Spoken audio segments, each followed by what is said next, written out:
Deuteronomy chapter 15. At the end of every 7 years thou shalt make a release, and this is the manner of the release. Every creditor that lendeth aught unto his neighbor shall release it. He shall not exact it of his neighbor or of his brother, because it is called the Lord's release. Of a foreigner thou mayest exact it again, but that which is thine with thy brother thine hand shall release, save when there shall be no poor among you, for the Lord shall greatly bless thee in the land which the Lord thy God giveth thee for an inheritance to possess it. Only if thou carefully hearken unto the voice of the Lord thy God, to observe to do all these commandments which I command thee this day. For the Lord thy God blesseth thee as he promised thee, and thou shalt lend unto many nations, but thou shalt not borrow money. And thou shalt reign over many nations, but they shall not reign over thee. If there be among you a poor man of one of thy brethren within any of thy gates in thy land, which the Lord thy God giveth thee, thou shalt not harden thine heart, nor shut thine hand from thy poor brother, but thou shalt open thine hand wide unto him, and shalt surely lend him sufficient for his need in that which he wanteth.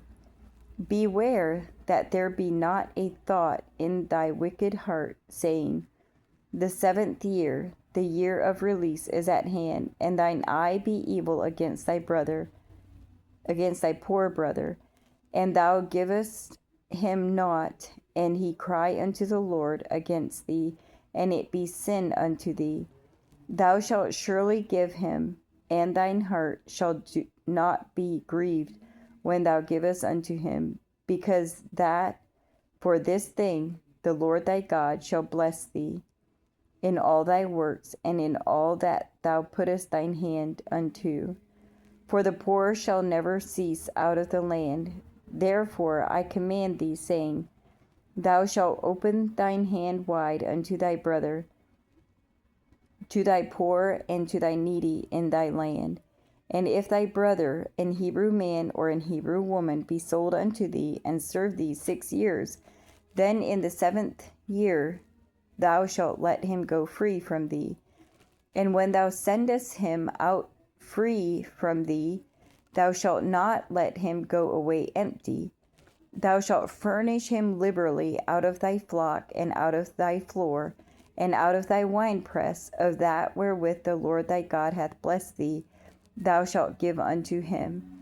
And thou shalt remember that thou wast a bondman in the land of Egypt, and the Lord thy God redeemed thee. Therefore I command thee this thing today. And it shall be, if he say unto thee, I will not go away from thee, because he loveth thee, and thine house, because he is well with thee, then thou shalt take an awl, and thrust it through his ear unto the door, and he shall be thy servant forever. And also unto thy maidservant thou shalt do likewise. It shall not seem hard unto thee, when thou sendest him away free from thee, for he hath been worth a double hired servant to thee, in serving thee 6 years, and the Lord thy God shall bless thee in all that thou doest. All the firstling males that come out of thy herd and of thy flock thou shalt sanctify unto the Lord thy God. Thou shalt do no work with the firstling of thy bullock, nor shear the firstling of thy sheep. Thou shalt eat it before the Lord thy God year by year, in the place which the Lord shall choose, thou and thy household. And if there be any blemish therein, as if it be lame, or blind, or have an ill blemish, thou shalt not sacrifice it unto the Lord thy God. Thou shalt eat it within thy gates. The unclean and the clean person shall eat it alike, as the roebuck and as the hart. Only thou shalt not eat the blood thereof. Thou shalt pour it upon the ground as water.